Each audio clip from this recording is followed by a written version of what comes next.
The forest was endless, stretching beneath the heavy veil of night.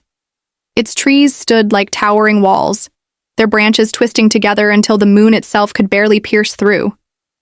The air was damp, thick with the smell of pine and soil, and each breath felt heavier than the last. The silence was unnatural, too complete, the kind of silence that didn't belong to nature, but to something else, something waiting. In the middle of a small clearing, a campfire burned. Its glow was weak, a trembling circle of light surrounded by the black weight of the forest. Around it sat 3 friends, Ethan, Claire, and Marcus. They had come here for adventure, drawn deeper into the woods than they should have gone, and now the fire was their only companion. The flames rose and fell like tired breaths, spitting sparks into the air before swallowing them again. The warmth barely reached beyond their feet. Around the fire lay their scattered bags and bottles, ordinary signs of a camp that should have felt alive with laughter. But the clearing felt wrong, smothered, as if the forest itself were holding its breath. Minutes turned into hours. The eye. Silence pressed harder, heavier, until the fire's crackle was the only sound left. Claire sat with her arms wrapped tightly around her knees, her eyes fixed on the fire as if afraid to look away. Marcus leaned against his backpack, still but alert, his gaze locked on the black wall of trees. The firelight painted the ground in strange shapes. Shadows stretched across the dirt, long and sharp, bending unnaturally with each flicker of flame.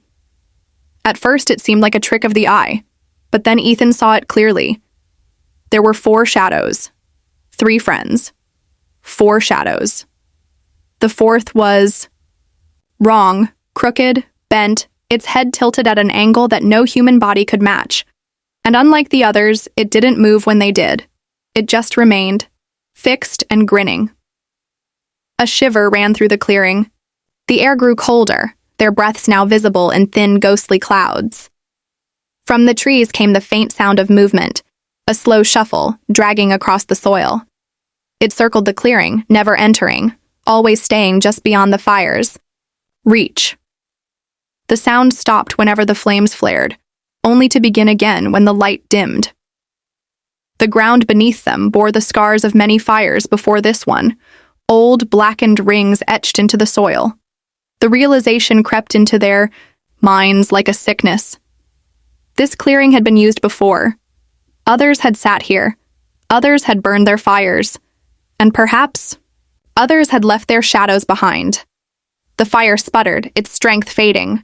The circle of light grew smaller. The 4th shadow crept closer. And then, for a single heartbeat, the fire flared bright enough to touch the trees. They saw it. A figure. Thin, pale, standing just beyond the light. Its arms hung long and heavy, its face hollow, its mouth stretched into a smile too wide, too sharp. Its eyes were nothing but black pits, fixed on the fire. It did not move, it did not blink.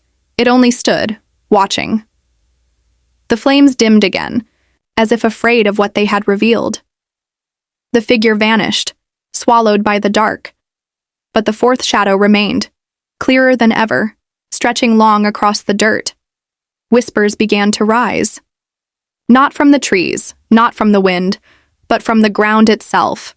1,000 voices layered together, speaking no words, only hunger. The soil seemed to pulse, glowing faintly where the old fire rings were burned. Each whisper grew louder, weaving into the night air surrounding the 3 friends in a suffocating chorus. Ethan scrambled for the last pieces of wood, tossing them desperately onto the embers. Claire fumbled with the flint, striking again and again, her hands trembling. Marcus shielded them both, his heart hammering as the sound of dragging footsteps grew closer. The whispers swelled.